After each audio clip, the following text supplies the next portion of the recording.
September 18th, 1944. 1400 hours. Peleliu Island. Palau Group. Private First Class Arthur Jackson, 19 years old. Pressed his body against a jagged coral outcrop, his heart pounding as machine gun fire ripped through the air around him. Bullets chipped the rock, sending shards flying like shrapnel, while the acrid smell of gunpowder and burning vegetation choked the humid tropical breeze. To his left, fellow Marines lay crumpled, their bodies torn by the relentless barrage from hidden enemy positions. Jackson's automatic rifle felt heavy in his sweat-slicked hands, but his eyes narrowed on the source of the chaos, a network of fortified pillboxes. Dug into the rugged terrain, each one a deadly nest of Japanese soldiers determined to hold their ground. What if one man, outnumbered and outgunned, decided in that split second to charge forward instead of retreating? What if, against all odds, he dismantled those strongholds one by one, turning a desperate defense into a furious offensive that left dozens lifeless in his wake? This wasn't a scene from a Hollywood script. It was the raw, unfiltered reality of war, where survival hinged on split-second decisions and unyielding resolve. Jackson, with no prior combat kills to his name, found himself at the edge of oblivion. The Japanese forces, entrenched in their concrete and coral bunkers, had the advantage: elevated positions, interlocking fields of fire, and a fanatical commitment to their cause. Yet, something shifted in that moment. A surge of adrenaline, perhaps, or the sight of his comrades falling, propelled him into action.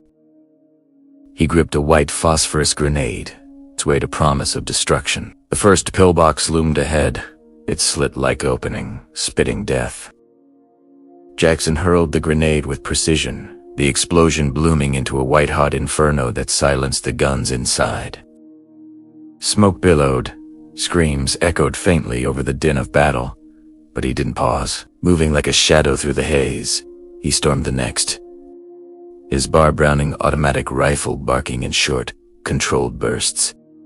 Enemy soldiers, caught off guard, fell one after another as he poured fire into the openings. The ground trembled with each blast, the air thick with the metallic temps of blood and cordite. One by one, the pillboxes crumbled under his assault. He used demolition charges, grenades, and sheer firepower, methodically clearing each fortified position. The Japanese fought back fiercely, their rifles and machine guns chattering in defiance. But Jackson's movements were relentless, dodging, weaving, exploiting every sliver of cover. In the chaos, he trapped occupants inside their own defenses, turning their strongholds into tombs. 4 pillboxes down, then 6, the body count mounting as he pressed on. The island's unforgiving landscape, sharp, coral ridges, dense jungle patches became both ally and adversary, hiding him momentarily before exposing him to new threats. As the minutes ticked by, what began as a bid for survival evolved into a calculated eradication. Jackson's actions weren't just about self-preservation. They were a direct response to the immediate peril facing his platoon, with small rifle parties providing scant cover. He operated almost alone, his figure a blur amid the explosions. By the time he reached the 10th pillbox, the enemy resistance had turned frantic, their coordinated fire fracturing under the pressure of one man's unyielding advance. He demolished it with an explosive charge, the blast reverberating across the ridge, debris raining down like judgment. In less than 90 minutes, Jackson had neutralized 12 pillboxes. His path, marked by the fallen approximated 50 Japanese soldiers, lay motionless, their weapons silent. The air hung heavy with the aftermath, the once deafening gunfire reduced to sporadic echoes. This young Marine, thrust into the inferno of Peleliu, had altered the course of the engagement through sheer audacity and skill. But how did it come to this? What historical forces converged to place him there, on that blood-soaked island facing such insurmountable odds? To understand the full weight of that day, we must step back into the broader canvas of World War II, where strategies clashed and lives hung in the balance. 500 words. The Battle of Peleliu, part of the larger Pacific campaign in World War II, unfolded as Allied forces sought to secure key islands to support further advances toward Japan. Peleliu, a small in the Palau Islands, measured just 6 miles long and 2 miles wide, but its airfield made it a strategic prize. Capturing it would neutralize a potential threat to General Douglas MacArthur's planned invasion of the Philippines, allowing American bombers to operate with greater safety and providing a staging point for future operations. However, the island's terrain, rugged ridges, deep caves, and dense vegetation transformed it into a natural fortress, ideal for defensive warfare. In the summer of 1944, as the war in the Pacific intensified, U.S. planners underestimated the Japanese defenses on Peleliu. Intelligence reports suggested around 5,000 enemy troops, but the actual number exceeded 10,000 under the command of Colonel Kunio Naka. These soldiers had spent months fortifying the island, constructing an intricate network of over 500 caves, pillboxes, and underground tunnels connected by hidden passages. Reinforced with concrete, coral, and steel, these positions allowed for mutual support, enabling defenders to pour fire from multiple angles while remaining protected from artillery and airstrikes. The Japanese strategy shifted from beachhead banzai charges to a prolonged attrition battle, aiming to inflict maximum casualties and delay the Allied advance. The 1st Marine Division, including Jackson's unit, the 3rd Battalion, 7th Marines, was tasked with the assault. Commanded by Major General William H. Rupertus, the division anticipated a quick victory, with Rupertus famously predicting the operation would be rough but fast and over in 2 or 3 days. This optimism stemmed from prior successes at Guadalcanal and Cape Gloucester, but it overlooked Peleliu's unique challenges. The Marines faced not only fortified positions, but also extreme environmental conditions.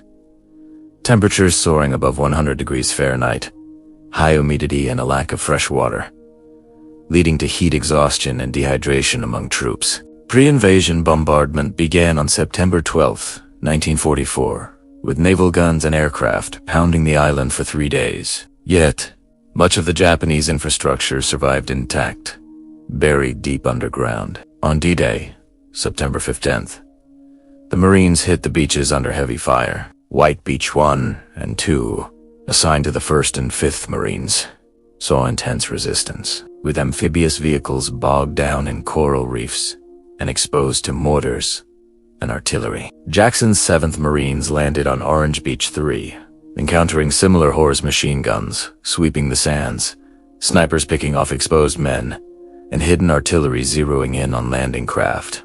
By the end of the first day, the Marines held a tenuous beachhead, but at a cost of over 1,100 casualties. The airfield was captured on D+1, but the real fight lay inland, particularly in the Brigal-Paqueta maze of ridges dubbed Bloody Nose Ridge by their troops. Here, Japanese forces employed camouflage, booby traps, and coordinated ambushes, forcing close-quarters combat where superior American firepower was neutralized. Weapons like the M1 Garand rifle, flamethrowers, and demolition charges became essential, as did the BAR, which Jackson wielded a 20-round magazine automatic rifle capable of sustained fire. Jackson himself enlisted in the Marines in 1942 at age 18, driven by the events following Pearl Harbor. After training, he joined the 7th Marines in Australia, participating in earlier campaigns before Peleliu. His role as an automatic rifleman placed him at the forefront of assaults,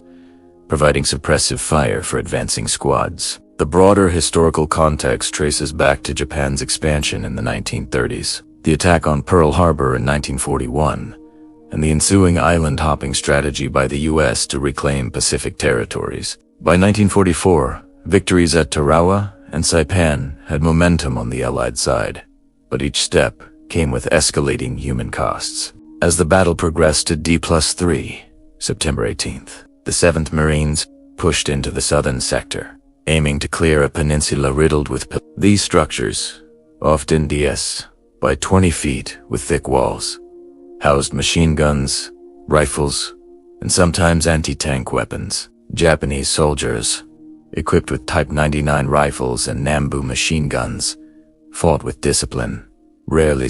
The stage was set for individual acts of valor amid collective struggle, where one Marine's decision could tip the balance in a localized fight. Pinned down that afternoon, Jackson's platoon faced annihilation from these interlocking defenses, leading to the moment that would define the engagement. September 18, 1944, 14:07 hours, southern the ridge in front of 3rd Battalion, 7th Marines, Company I, was alive with fire. 12 concrete and coral pillboxes, each 10 to 20 feet wide, sat staggered along a 300-yard coral spine, their embrasures perfectly aligned to sweep the only approach route. Inside were roughly 54 Japanese soldiers from the 2nd Infantry Regiment, armed with 6 Nambu Type 96 light machine guns, Type 99 rifles, knee mortar, and 147mm anti-tank gun hidden in the largest block. From the Marine side, only 28 men were still on their feet when the advance stalled. Arthur J. Jackson, 19, 145 pounds, carrying the 19-pound Browning automatic rifle and 8 full magazines, looked left, looked right, saw his friends bleeding out on the coral, and made the decision that would enter the official record. 14:08. He rose from cover alone. The first burst of Nambu fire kicked coral dust around his boots. He sprinted the open 35 yards to the nearest pillbox, the one on the extreme left flank, dropped to one knee, pulled the pin on an Mk2 fragmentation grenade, and lobbed it through the 8-inch gun sleeve. A muffled thud, screams, then silence from that position. He was already moving. 14:09. Second pillbox, 15 yards uphill. The crew inside had seen the grenade trick. They traversed their Nambu toward the aperture to stop him. Jackson never gave them the chance. He jammed the muzzle of his bar directly into the slit and emptied half a magazine on full automatic, the 250-grain .3006 slugs ricocheting inside the concrete box like hornets in a tin can. 4 men inside never fired again. 14:10. The Japanese commander realized one man was dismantling his line and shouted orders. 2 riflemen popped out of a connecting trench to flank Jackson from the rear. A Marine rifleman, 50 yards back, Corporal Robert Lair, saw them first and dropped both with his M1 Garand. Jackson never looked back. He only heard the cracks and knew he still had time. 14:11. Third pillbox. This one had thicker walls and a steel door on the rear. Jackson slapped a 2.5-pound TNT demolition charge against the door, jammed in a 15-second fuse, and rolled behind a coral boulder. The explosion lifted the roof half a foot and dropped it back crooked. White phosphorus grenade through the smoking hole. Then another. Thick white smoke and the smell of burning flesh poured out. No one came out alive. 14:12 to 14:14. 4th, 5th, 6th. He moved like a man who had forgotten fear existed. Grenade. Bar burst into the aperture. Move. Grenade. Bar. Burst. Move. The Japanese tried to shift men from the right side boxers to reinforce the left, but every time a helmet showed above the trench line, Marine Rifleman, 80 yards back, cut them down. Jackson never asked for the covering fire. It simply appeared because every man on the ridge understood what he was doing. 14:15. 7th pillbox. The largest. The one with the 47mm gun. Its crew had depressed the barrel to fire point blank. Down the line of boxers Jackson had already cleared. The first round screamed past his head and detonated against a coral outcrop behind him. He dove, rolled, came up running zigzag. At 10 yards, he pulled his last white phosphorus grenade, cooked it for 2 seconds, and threw it onto the flat roof where the ventilation hole was. The grenade fell straight through. A jet of flame shot out the gun slit, followed by a single terrible scream. The 47mm fired once more, wildly into the sky, then went quiet. 14, 16. 8th. Pillbox. The occupants tried to escape out the rear door. Jackson was waiting. He fired Control 3 round bursts from the hip, the bar's muzzle climbing only slightly, and 4 men dropped in the doorway, blocking it for anyone else trying to flee. 14, 17. 9th. 10th. 11th. Ammunition was running low. Only 2 magazines left, but the rhythm never broke. Grenade when he could, bayonet when he couldn't, bar when the range closed 2 inches. He used the buttstock on one soldier who lunged at him with a fixed bayonet, crushing the man's helmet and skull in a single downward swing. The final box, the 12th, sat on the reverse slope, its crew still trying to bring a Nambu to bear. Jackson came at it from the blind side, climbed the roof, dropped a captured Japanese Type 97 grenade through the ventilation shaft, and jumped clear. The blast was smaller, almost polite after everything that had come before. But when the smoke cleared, the ridge was silent, except for the ringing in everyone's ears. In 12 minutes of continuous movement, Private First Class Arthur J. Jackson had advanced 300 yards alone, destroyed 12 fortified positions, and accounted for at least 54 enemy dead.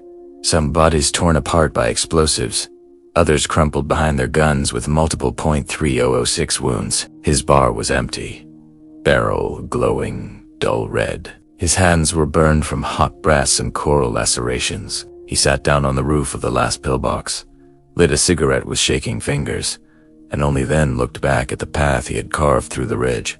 Behind him, the surviving Marines of I Company rose as one and walked forward unopposed. The southern peninsula was open.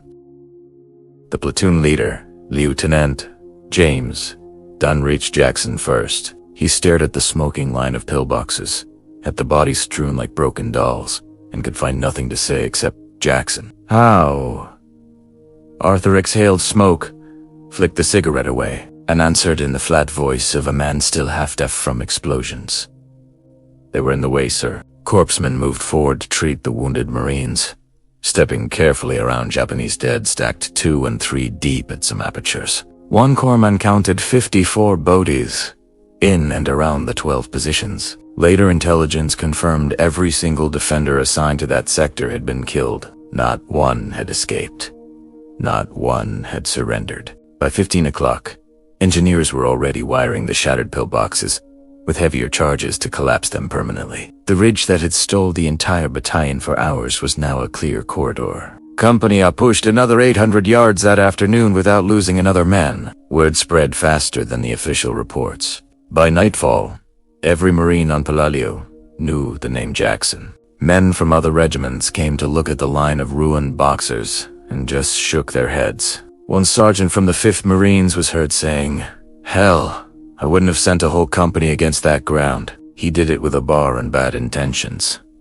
On September 20th, 2 days later, the battalion commander, Lieutenant Colonel Edward H. Hurst, submitted the recommendation for the Medal of Honor. The citation would read, in part, by his dauntless fighting spirit, unrelenting aggressiveness, and heroic determination to destroy the enemy, he saved his platoon from probable annihilation.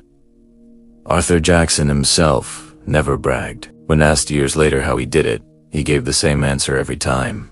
"I was mad about my buddies getting shot. I just kept going till the shooting stopped." The lesson etched into the coral that day was simple and brutal. Sometimes the difference between slaughter and victory is one man who refuses to die in the place he is standing. Peleliu would drag on for 2 more bloody months, claiming over 10,000 American and Japanese lives.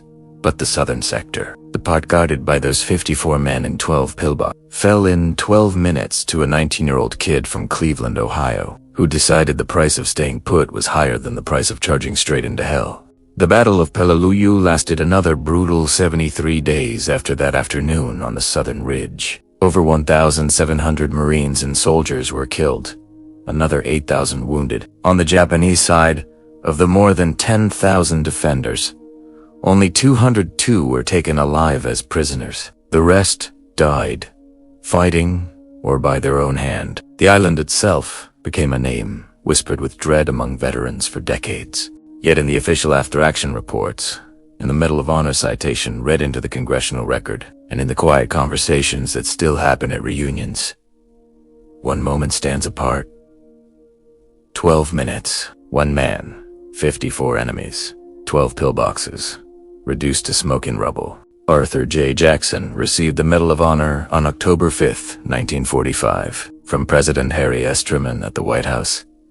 He was 20 years old. He went on to fight at Okinawa, survived that campaign too, came home, married, raised a family, worked a quiet job in Oregon, and rarely spoke about Peleliu unless pressed. When he did speak, his words were measured, never boastful. He passed away on May 14, 2017, at age 92, one of the last living recipients of the medal from the Pacific War.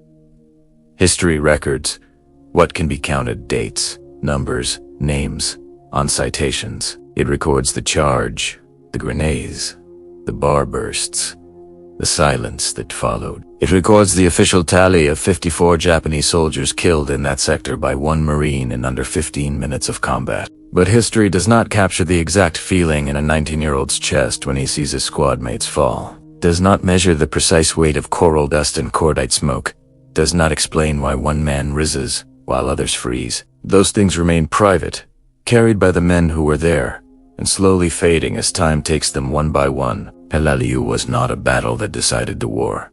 Japan would surrender less than a year later. The airfield captured at such costs was barely used. Strategists later questioned whether the island needed to be taken at all. Yet for the men who walked its ridges, who smelled the phosphorus and heard the screams echo off the coral, the question of necessity never mattered. What mattered was the next ridge, the next pillbox, the next friend still breathing. Arthur Jackson's action on September 18, 1944 remains one of the most intense individual feats of small unit combat documented in the Pacific Theater. It stands as a reminder that war, at its sharpest edge, often comes down to choices made in seconds, choices between waiting for death or moving toward it. I've just said what's recorded in history. You should find out the real truth yourself. We have written the sources from which we got this story in the description of this video, and we have always been and will be supporters of the oppressed, regardless of their color,